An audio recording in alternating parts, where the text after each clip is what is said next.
Welcome to Tailgate Talk. It's Ritter, Wags, Tasker, all three of us together. Again, don't forget to follow us on socials, @On The Tailgate. If you missed it last week, pretty cool show. We're talking with Nick Van Gompel, who won the Salmonorama. Outfished everybody in big boats in a kayak. Really, really cool show. It was great to chat with him. You can check that out. It's on demand on the podcast. You can check it out there in the iHeartRadio app. A lot of stuff to get to this week. We're going to jump right into it. Talking some bow hunting. I know Tasker getting ready to go with that. We're getting ready for a Canadian fishing trip, and I'm going to start right there. Just going to jump right in to fishing, and got to say congrats to Reese Keeney and Bryce Motor, the Bassmaster high school champions. I know some high school college champions. Yeah. But, I mean, it's so the crazy. Same thing. So the reason I bring these guys up, they're from Wisconsin. Two Wisconsin kids, the Northeast Wisconsin Bass Club, won the high school championship. That's pretty cool. Where was the high school fishing team when I was in high school? That's what I'm saying. Lake Hartwell, South Carolina is where it took place. And if you look at everybody that was, finished in the top 10, they're all kids from down south. It's all Tennessee, Alabama.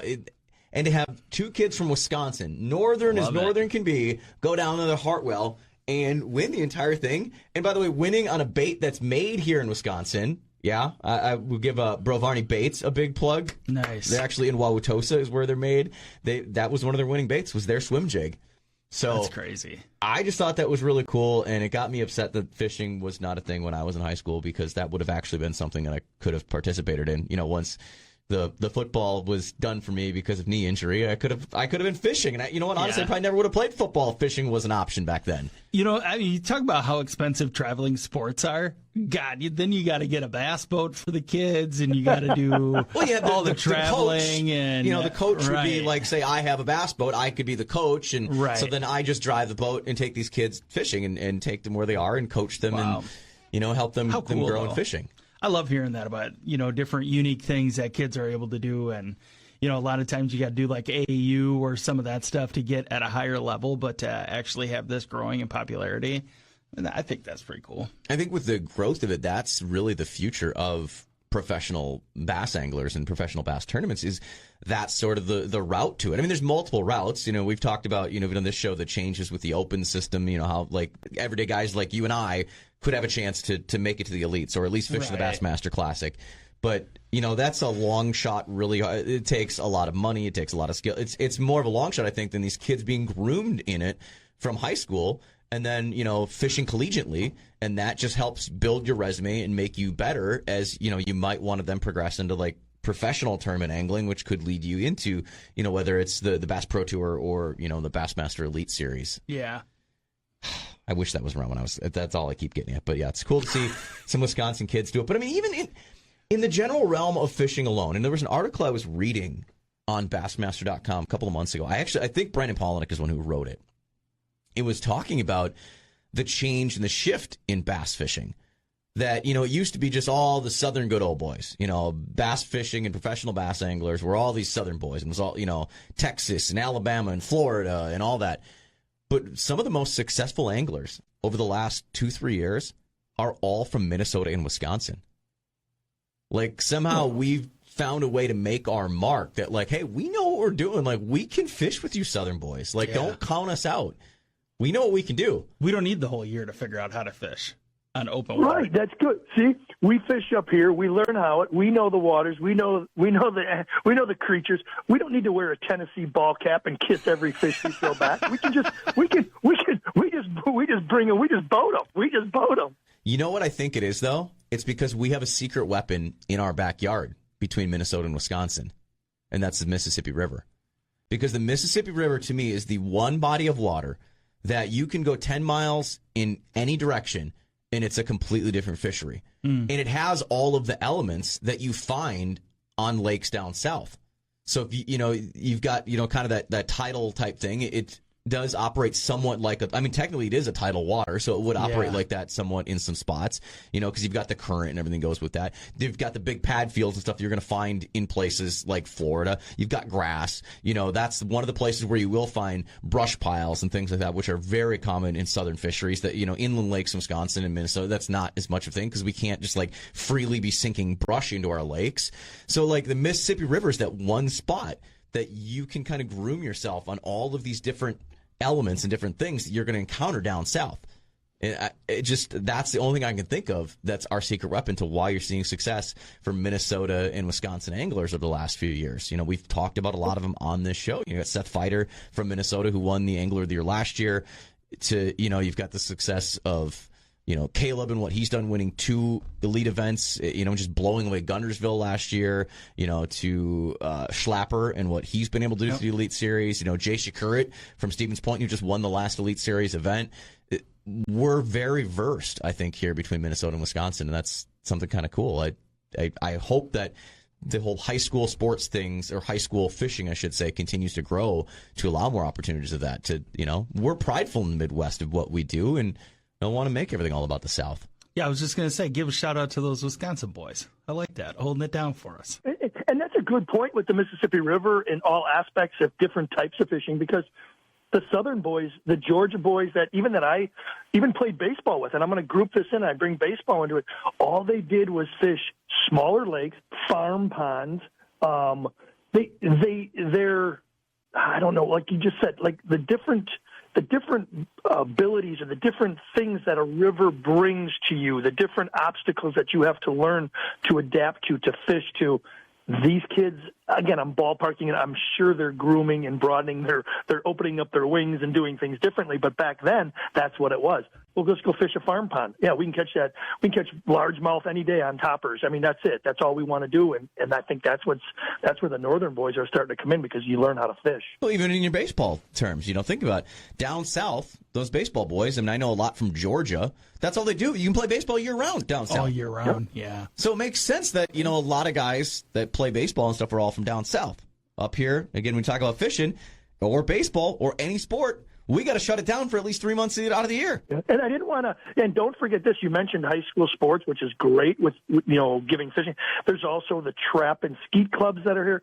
Wisconsin, the high schools are now giving different options for student athletes and I call them student athletes. They don't have to be basketball, football, and baseball. A student athlete can be other things, and broadening it as young kids like to hunt, to fish, to be outdoors. Botanists, we're going to chase cranes. We're going to save the cranes and the frogs. There's so many things that is good, and giving them an opportunity for competition, both in the fishing world and in the skeet and trap world, are huge, and I think in the high school sport world. I love it. And again, it makes me jealous that this stuff wasn't a thing when I was in high school. Yeah. Because I feel that would have made me far more engaged in what I was doing. Yeah, and just getting the exposure to the outdoors more. It's such a thing. It's such a big thing as you grow up and you become an adult and you start to find some of those other hobbies where you're outside of competitive sports, that it would only help you later in life then to have more of those things be a part of your childhood. You can think back on all your memories of playing football and baseball and basketball and whatever, but I don't know. A lot of people still especially for us, because we are such an outdoor state. We're very fortunate to have our 6 weeks of summer or whatever it is. Right. But we take advantage of that. You think about all the campgrounds, how they're so packed. And, anytime somebody's going camping, 99% of the time they're doing fishing or they're doing boating or they're doing something outdoors. I think it's cool, man. I'm glad that some of this stuff is starting to take on, because it's prepping you for things that you're probably going to end up doing later in life then. And you just get a chance to you work with a coach. You're obviously going to have somebody there that's going to be able to help you with some of that stuff. But it's things you can do. You're right. It's things you can do forever. We can talk about baseball, basketball, and football in high school. Yeah, but the game's over. Majority of every student athlete, once they're done with high school, I'm going to say 90% of them are done. But these are things that you can take for the life for the next 50, 60 years and enjoy it with your family and pass it down to your children, as we've seen. Right. Look at a guy like Rick Clunn, who, how old is Rick? Is he 72, 70? I think he's 74. And he's still fishing on the Elite Series. Yes, he's not, competing and winning necessarily as much as he did younger in his career. But yeah, those outdoor things are something you definitely can carry far more into your life. Baseball, what, you figure 38, you're pretty much completely done? Most people are done at 18, unless you can fool them and use smoke and mirrors like Wagner did. I love that. I love that you always go back to that. You're so humble about it, but we know you had a good career. Well, I'd love to. You know what? It's the damn internet. I'd love to tell you I was good, but you can't do that anymore. Yeah, just don't YouTube Paul Wagner. I can tell you the number one video that comes up, and I hate to always bring that up to Wags because I wouldn't want to bring it up either. Or you Google it and you say, oh, look at his numbers, and it's like you weren't good. So I can't even tell my daughter's friends I can't even say that. So I got to play it that way because I can't lie anymore. So do you just tell me you played like outfield or something then, or do you just not bring up the MLB? I said, whenever you see a baseball card of mine, don't ever turn it up. Don't ask me what the numbers mean. Big numbers, we've always learned growing up that big numbers are good. So don't worry about it. The numbers are all made up. None of it makes sense. Yeah. They're all just made up anyway. Well. Speaking of fishing, a new Mississippi state record was just caught on July 31st. A 104-pound blue catfish. Dang. Use your imagination on that. Hopefully it was out of a boat and not out of a kayak, because I saw a video this week where a guy caught just an absolute monster of a marlin out of his kayak. You think about a large marlin. Were you watching Adam Fisk? Was that Adam Fisk? No, it was like some old guy. It was not the one that we've looked at before, because it was a really old weathered marlin. It was really dark and it was really kind of interesting. But I saw that thing and I'm like, I don't understand how people do this out of a kayak, but I couldn't imagine. I mean, that's just so much fish to be motoring around in a kayak trying to reel it in. So hopefully it was out of a boat.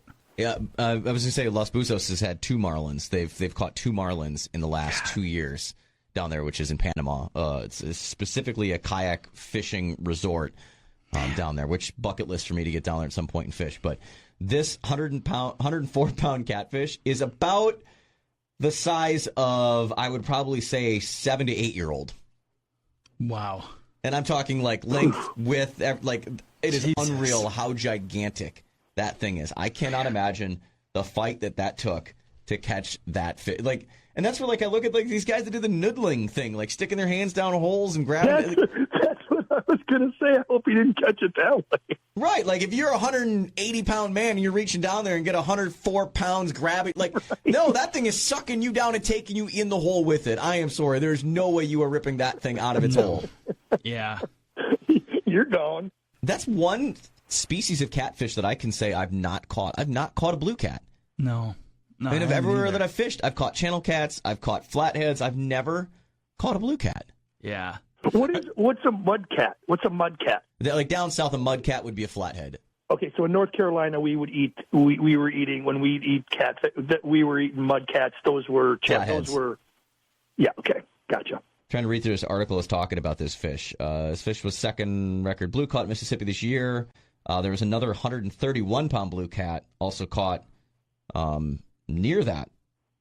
That was the biggest recorded in state history. So, yeah, wow.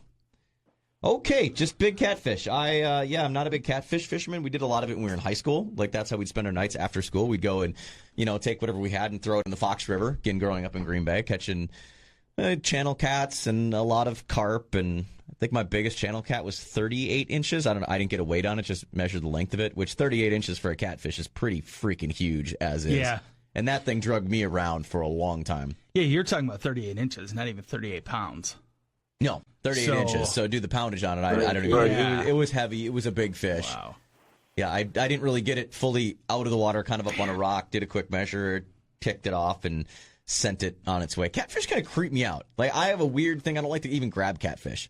Yeah, they're because they are they're a fat fish. They're very fatty. It's the spines. I don't want to get spined. That's my biggest thing. Like, I've been spined by a bullhead, and that for some reason put me on this scare of I don't want to touch catfish. Yeah, I don't know. I'm not a huge fan of them. I don't know. They're kind of fun to catch because they are so beefy. They put up a good fight, but I don't know. I'd rather catch something else, I guess. It's funny. There's a guy that's saying he's not a fan of catching and touching catfish, but yet I'll get in the water with big muskies. So there's that. That's fine. It's different. It's totally different. Spine or teeth that can bite you. I'm not afraid of teeth to bite me. And then we're talking about going to Cabo. My plan is I'm shark diving. I'm going to do free diving for sharks out there with one of the outfitters that's been on Shark Week and done all that stuff. So it's not like cage sharks. Like, this is like legit open blue water ocean free diving sharks. That doesn't scare me. I'm fine with that. But a dang catfish, I'm like, nope, I'll pass. Hard pass. Anyway. So wait, so we might only have a couple weeks left of this show. Ritter's gone. He got eaten. He's gone. My wife said to me when I cleared it with her, I go, so just to be clear, you're okay that that uncomfortable that I do this, because she knows that like shark diving is like a bucket list for me in life. Right. Like, I haven't wanted to do like a legitimate shark dive at some point. And she's like, just know that if you get bit and you get hurt, I'm leaving your ass in a Mexican hospital. I'm like, fair enough. Risk I'm willing to take. Okay. I'm shark diving. Sign off on that waiver, baby. We're going. Yep. So you got to predate your life insurance upping. You remember, you can't do it like a year, but you got to do it within a year, right? You can't make it $1 million and then die like in 2 months. Yeah. Then you don't get the That's money, not the intention. We're going to be fine. We're just going to see whales, and I'm hoping to jump in the water with a mako shark. That's really all I want to do to cross that off my bucket list. That would be fantastic, and then I could be super happy and never have to do it again in my life. But real quick, I want to mention Tailgate Talk brought to you by our friends at Buck Rub Outfitters. You can check them off for Silverdale Road in Pewaukee, buckrubarchery.com as well. The perfect place to go to get ready for bow season, because we are now less than a month away from the bow opener. In fact, actually, if you date it back, I believe it's exactly 4 weeks from today would be the bow season opener. So crazy to think that it's approaching here. It feels like we just got done like 2 weeks ago saying, oh, bow season's over, and then we're getting into summer, and now summer's flown by. And I know, Tasker, you're itching, getting ready to go. I think I'm actually just really overwhelmed right now because we've got 2 moves happening with kids coming up. So I'm trying to get through August, and I'll have 17 days in September to just think about bow season. But, we've got the Canada trip coming up. We're moving 1 kid to Chicago and 1 kid into the dorms at Madison, all still happening here before the end of August. So I'm a little overwhelmed, and I feel kind of stressed out about it. But, I mean, what are you going to do? It's just the way that it goes every year. So, but we've always known that August was going to be crazy for us. So it's like, you know what? I'm shooting my bow. I'm doing the outdoor league at Buck Rub and just trying to, send some arrows. But at least you're taking the steps, and you're doing it better than, every year it seems we, are in and around, Kaz and the crew at Buck Rub Archery. And the fact that it's like that 2 weeks, or for sure the week leading into bow season, when it is just, it's like everyone forgets that it exists. And so like, oh, I need to, and my bow needs repair, and it's just, it's madness in there. Oh, so I pulled my bow back and my cable snapped. Right. Or start with it now. We did an entire show back a couple of weeks ago about the summertime prep, getting you ready. Yeah. If you haven't yet, this is the cautionary tale. Do it now. Just like, even looking at firearm season for whitetail coming up.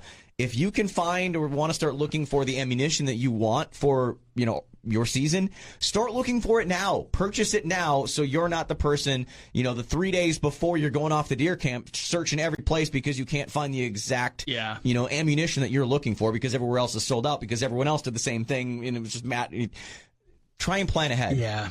I know, Wags, you've done your food plots, and that's like kind of your big thing where you've started your steps. You've got a lot of your stands that stay permanent on your property. Y'all be proud of me. The hardcore angler, kayak fisherman that I am, last weekend, I went through and started pulling out my stand, my sticks, all of my stuff to get ready to hunt. I was, looking over all of my gear. I'm getting myself prepped and ready for bow season already. I'm shocked. I don't know what else to say besides that because, I know you're a prepper and a planner. Yes. But I also know that you're not really concerned about the start of bow season. No, I will probably hunt opening day. I'll probably for sure hunt the morning of opening day of bow season.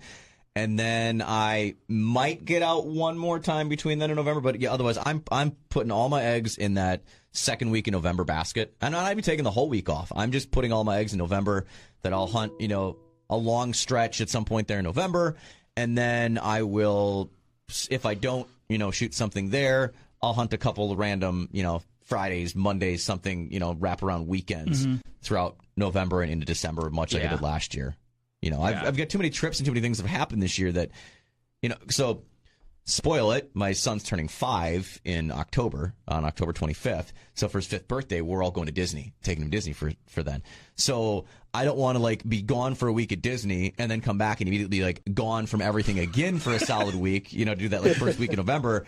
So I'm going to push it to that next week. And then even again, I'm not going to do a whole week just to stretch. So I'm not, it's, you know, I'm going to be like last fall when I was pretty much non-existent for my normal day job. I worked at least 2 days a week from Halloween to New Year. But yeah, I was pretty much off at least 3 days a week. Yeah, I for sure can tell you I did not work a Thursday or a Friday from Halloween until January 6th. So I just saved that much vacation time, and I was taking it off and I was out bow hunting, you know? Yeah. Remember you said that a long time ago. You said that. You give me, I don't, remember we were, oh gosh, this must have been, what did you say the other day? We were 75, 77 shows into this. And in the very beginning you said, I would much rather have days off than other things. Money, yeah, money, totally. I mean, other perks for job. You give me more vacation days, and I'll love it. I'll love it. Time is money, and that's you know that's something that I have done, and I you know the reason I have all the vacation I'm having is because I have negotiated that instead of salary increases. I'm fine. Don't pay me any more money. Just give me another week of vacation. Give me 5 more vacation days that I can do the things that I love and do. You know, now next year is you know I'm gonna do a full tour. You know, fishing, you know, a kayak bass fishing tour, that's going to require more time off because it's just, you know, if it's Saturday derbs, I'm for sure going to be pre-fishing like Thursday, Friday. So, you know, those 6 tournaments are going to require, you know, 6 to 12 vacation days leading up to it that I'm going to go and put the time in ahead of those. That's not including other time that I may head out to that body of water when allowed to do some pre-fish and just kind of get a lay of the land as well. So that's where having those days is important to me because it allows me to do the things that I love outside of my normal job. Like, I love this. I love doing this show. I love all that. But there's a certain part of, you know, doing the other things you love, having your hobbies and your other passions. Just so happens this show totally, like, blends in with all those hobbies and passions. But you got to take time for yourself. And that's where I think, like, having time off and that work-life balance is so important. Time off creates that work-life balance for me. Yeah. Yeah, I feel like this is a time of the year where, you know, I said before, I'm like overwhelmed and I'm for sure thinking about bow season, but it's just a lot going on. And I feel like this is the time of the year where it happens every year because I save so much of my time off for October, November that it builds and it builds and it builds. And then it's like, Jesus, I need to get out of here and I need to get away and I need to go sit in a tree stand. And then you take that time, you come back refreshed and then you're ready to roll again. But man, it's just, I don't know. That's just kind of the way that it goes. So, Wags, you spend any time out at Buck Rub lately? Yeah. Hey, I got to head out, but 2 things I want to touch really quick is, yes, I want to go over the Buck Rub experience. I picked up, we talked about it last year, me being on the northwest corner of Illinois, hunting Missouri and stuff like that, different terrain, hilly. The crossbow became a weapon of choice, and Buck Rub set me up with a great situation. They showed me how to work it. I got one of the new Ravens. I do want to talk about that possibly next time we talk. I know you're leaving fishing, but when we get back, we can do that. It's a phenomenal toy. It's great. I mean, it's the only thing that I had to bring up, and then the point that I wanted to say was, you can't shoot it into a normal block target. No. A normal block target, let's just say it can handle arrows at 300 to 350 feet per second. Now, all of a sudden, you're talking crossbows up into the 450. Well, this one shoots 406 or 410. They got a new one that shoots up to 500, and I don't do that. So, so every time you buy a new toy, you don't realize the other little pieces that you have to add on. But I'm doing it, and I'm doing it with a smile on my face, if that makes sense. I feel like there was an experience where someone shot into a target, and they learned the lesson the hard way there. No. Okay. No. You didn't blow one right through your target, huh? No, what I did is I doubled it up. I just have one of those 22-inch blocks, the black and yellow and white one, and I just doubled it up. But yeah, all of a sudden it's a 21-inch dart, and it went in. The problem was, you're right, there was a bad experience, but it wasn't anything hurt. It went too far in, so I literally had to pry out those layers just to get that that dart out. So I said, this isn't going to last very long, because if you have a 22-inch block target and you shoot multiple darts, by the time you pick and choose all those little layers out, you're going to have nothing left. So I figured I better spend a couple of dollars and buy a block target that can withstand the FPSs of a Raven crossbow. There you go. Well, hey, thanks for joining us again a bit this week. We'll touch base here soon. I know we got a lot of stuff planned coming up here. It's going to be action-packed in the show the next few weeks. So we'll definitely catch up real soon. All right, Wags? Awesome. Have a great time up there and have fun up in Canada. All right. Thanks, Wags. Yeah, he mentions Canada. Next week, the show will be live from Canada, Ballard's Black Island. That's where we're going to be fishing, and we'll have the show for you live from there. We'll talk a bit about, fishing in Canada. So if you've never done it, kind of what the experience is. I know you haven't, Tasker, so it's going to be perfect for you to really speak to the experience of fishing up in Canada, what it's like, fishing at an all-inclusive resort, and just generally how things have been with no fishing, as far as tourism fishing from Americans coming to Canada the last 2 years, and what effects that has had on some of the local economy and some of the resorts. So I'm sure we'll talk to Gary from Ballard's Black Island while we're up there and get a little insight on that. So that's a little preview into next week's show, but don't forget to follow us on socials @On the Tailgate. I'm @The Real Ritter, as in fishing real. @Wisco Bow Hunting is Eric Tasker. And I want to bring up social media real quick, because I wanted to give a big shout out, very importantly, to someone who's actually been on this show before, and that's Okayest Hunter. We had Eric from Okayest Hunter on. If you haven't seen or listened to the Okayest show we ever did, it's on the podcast. But they posted something on their Instagram this past week, and it was from their podcast that I thought was awesome, and I wanted to make sure to amplify that voice, because it's something that we've talked about on this show a lot and something I stand for huge, and it's this statement. That openness and willingness to be kind and helpful. We beat the drum that there's a lot of negativity and we got to end buck shaming, and that's a thing, but that is 1%. 99% is positive and good, and people are awesome by and large. So it's a lot easier to be nice and kind and helpful than it is to be an absolute prick. I think it takes so much more energy. It is. It's a big waste of energy to be a complete jerk. Be an asshole and belittle somebody. It took you how many minutes to figure out that comment that you're now going to put on whatever platform, social media platform, to cut somebody down? It takes that much more effort. It's just easier to be nice. Give them a thumbs up. Give them a smiley face emoji. Whatever it is, be positive. It's not that freaking hard. And that was Greg Tubbs on the Okayest Hunter podcast this past week, and they posted up on their Instagram. Again, check them out. If you haven't, normally be like, I say, seriously, go subscribe, go listen to Okayest Hunter. They're a great podcast. They're a great movement, everything that they stand for of ending buck shaming. And we talk a lot with them, just behind the scenes stuff of exactly that shaming and the craziness in social media. Our show we talked about with the trolls and stuff. It's just ending that. But that statement right there was it. It takes so much time and so much more energy to be negative at people on social media, on anywhere, than it is to just not. Right. Like Greg said there, that was perfect. Just to pop the like button on something you see or give a thumbs up. It takes way less time and energy than to think up some smart response or to make some stupid remark about something, which I've stirred up that on my socials this past week with a meme that I put up. I believe it was just on my Facebook page that was pointing out that and I laugh about this, and I know we've brought it up on the show, difference between walleye anglers and bass anglers, and the fact that we always like to get at each other. That's kind of like a Midwestern thing. And I put up the meme that said, God created walleyes so everyone could catch fish, and then created smallmouth to separate the real fishermen from the posers. Some along those lines, which you're going to get to experience as we're up in Canada fishing. You're going to see, to me, I think the walleyes, it's a dumb, easy fish to catch. Drop something in the bob and catch a walleye. That. Bass will take a little more skill and a little more difficult. But then I've got everyone that's like, bass are way easier. I mean, I was doing it just to rile up certain people. I did. I put in the energy because I wanted that. I'm trying to work the algorithm to get people to comment and do things because that helps, boost your reach or whatever stupid social media thing. I actually almost screenshot that and sent it to you and Resnack and said, I think Ritter's intentionally taking shots at me before Canada. Really, honestly, when I made that was a taking shot at my brother. My brother's like a big all about walleye fishing and this and that, and I did that about a year ago to take shots at him.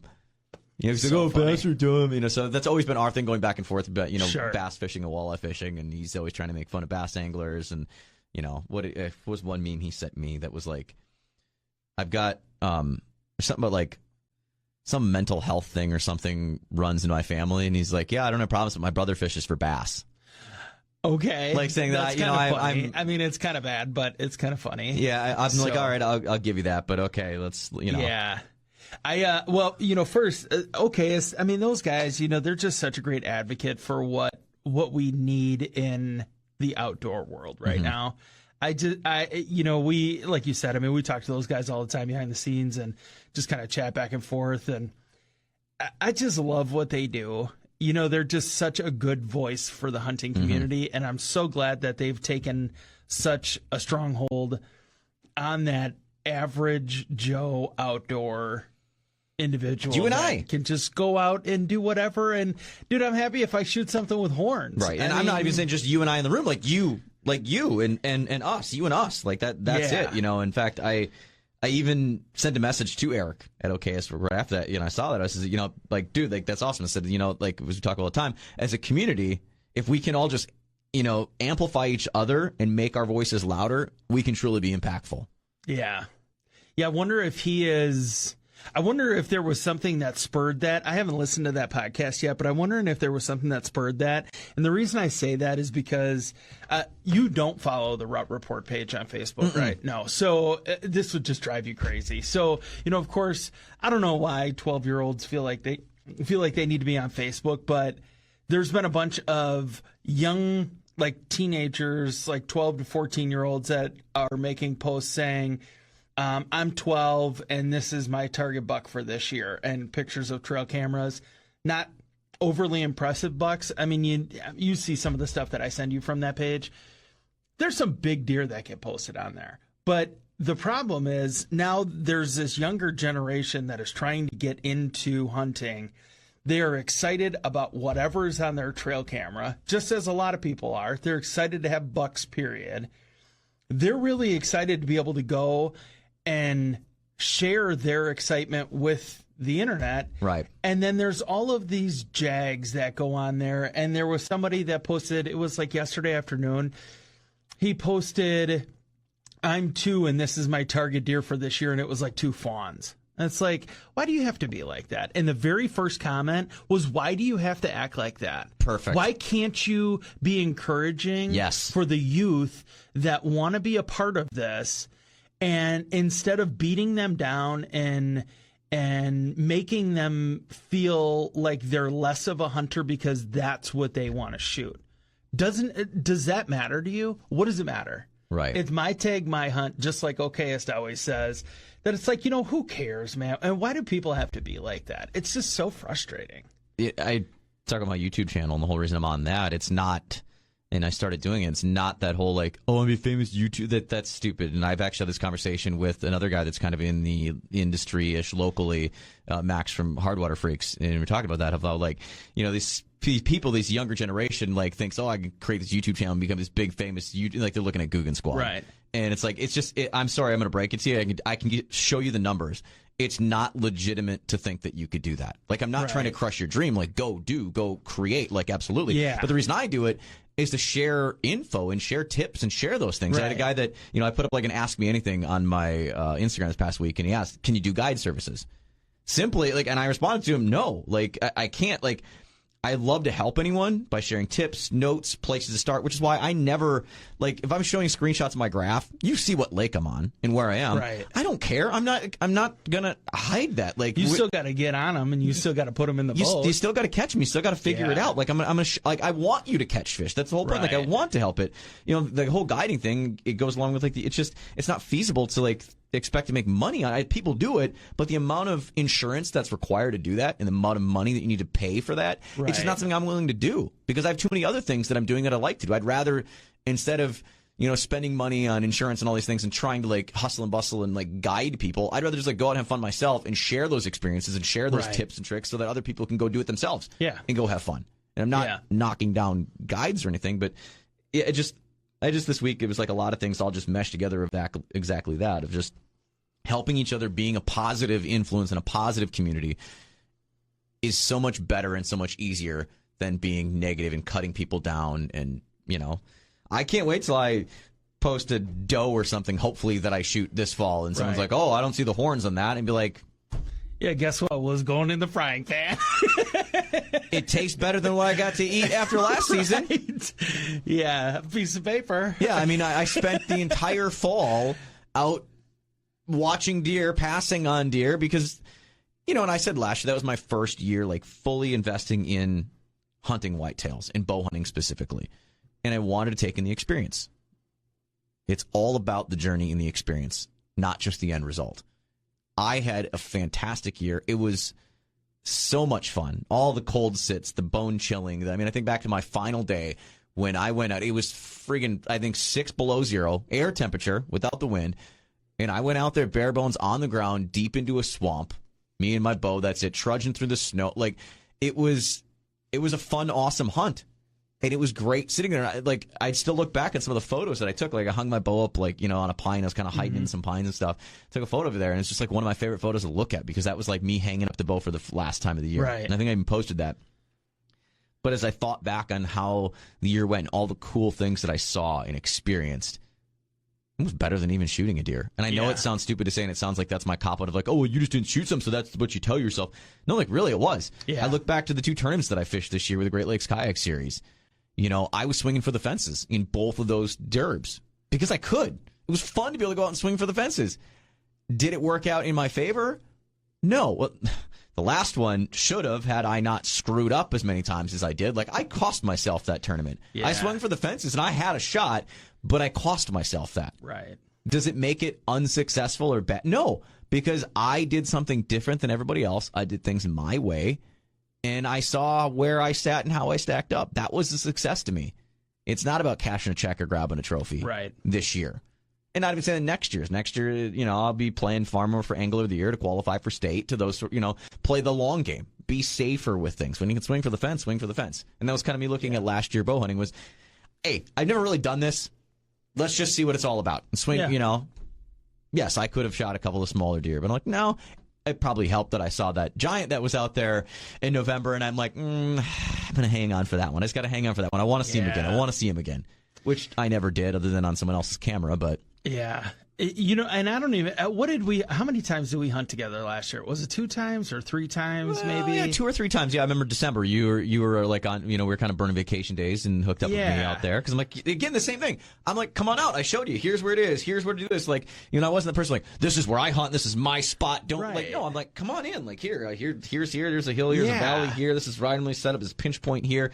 Showed you everything because, like, go have fun, go shoot a deer. Like, that's what it's about. I thought that was really cool, because for me, I love my tradition of hunting season. I love what we do. I love how we do it. We've kind of reinvented how we've done it these past couple years. Incorporating truck hammers and all that stuff adds like another 2 weekends to what our overall hunting season is.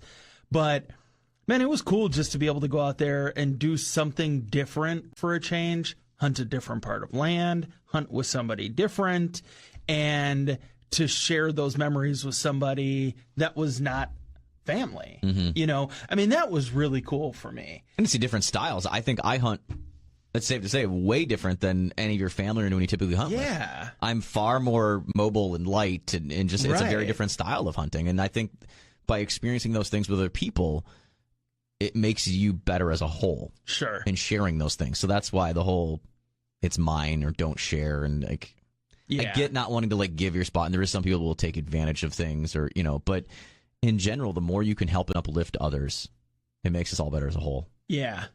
Well, I mean, I'll tell you this. I mean, I'm just going out there to pluck a couple does. So, and that's fun. That's why. Like, I knew, like, you've got bucks and stuff in the area you hunt, and the whole family aspect, and I get that, and the whole deer camp, and that's really cool. Like, I don't have that, right? And so this is my style of hunting, and, and it's me by myself, and that was. I had a crew of guys that I duck hunted with and did. I mean, we were huge in waterfowling up in northeastern Wisconsin when I moved down to Milwaukee, moved away from that.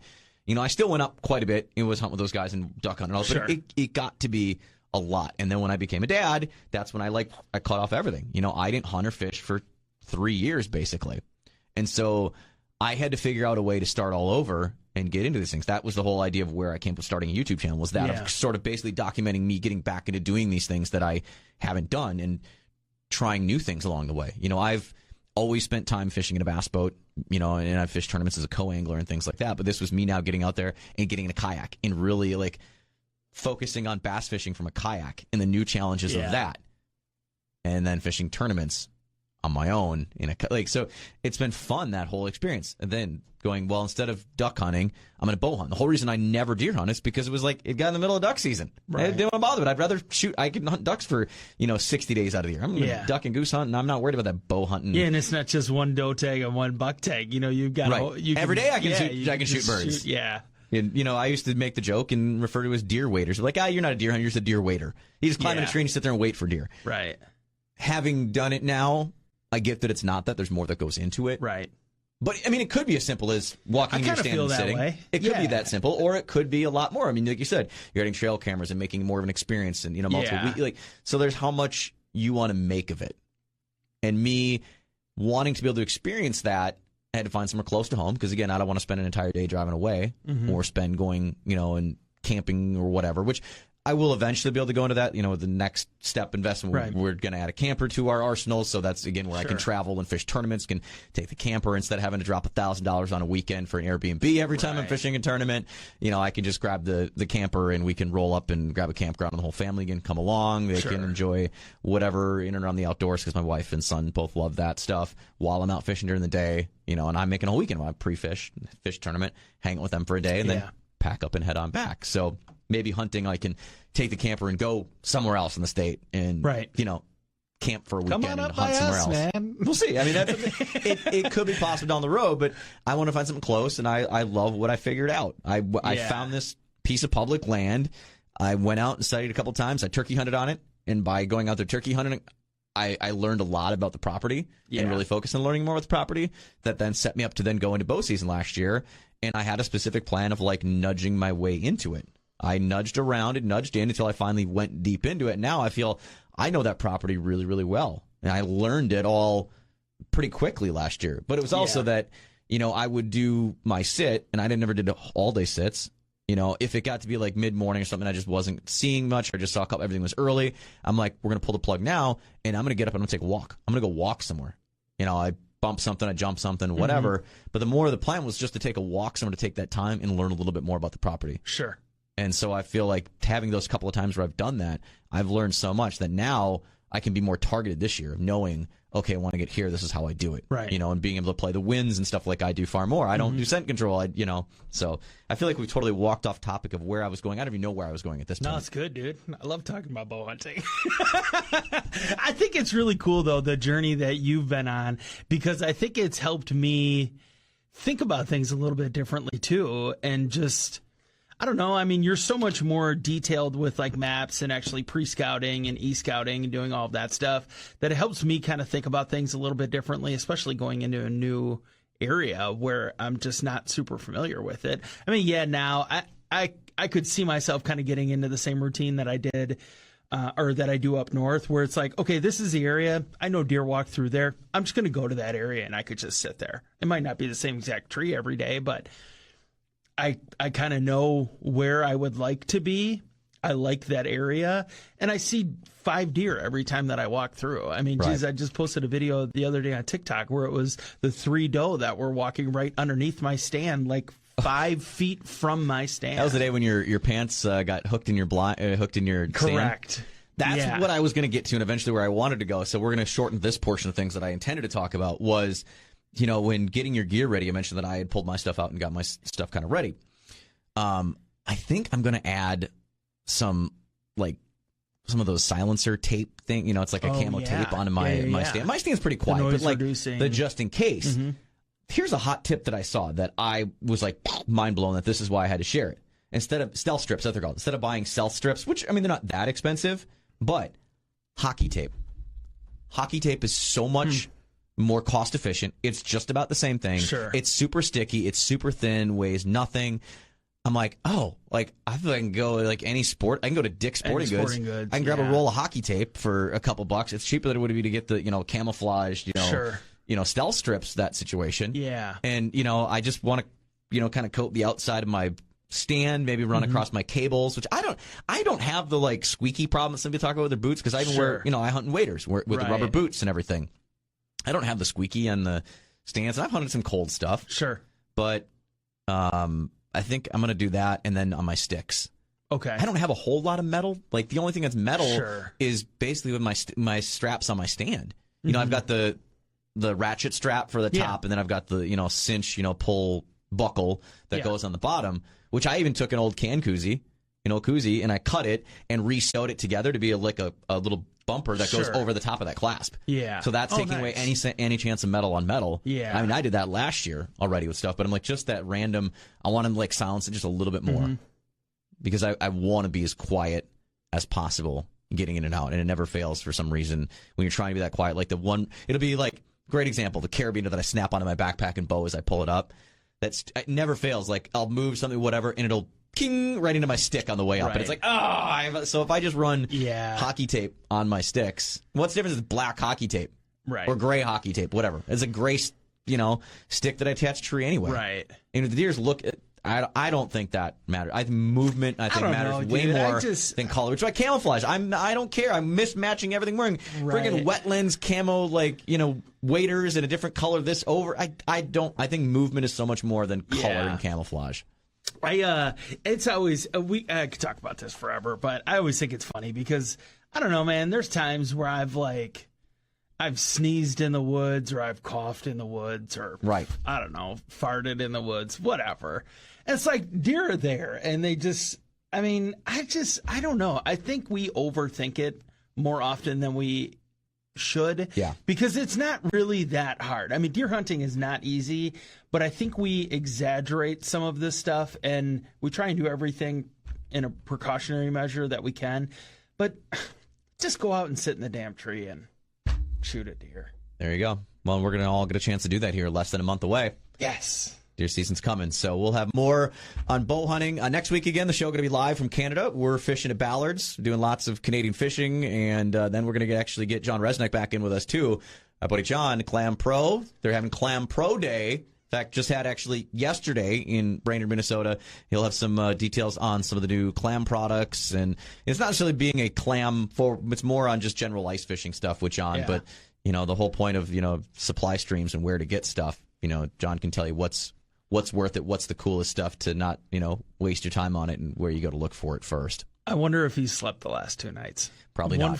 One for excitement the night before, one for excitement after everything you found out. Yeah, probably not. So we'll chat with you next week, live from Canada, for an awesome time. This is Tailgate Talk.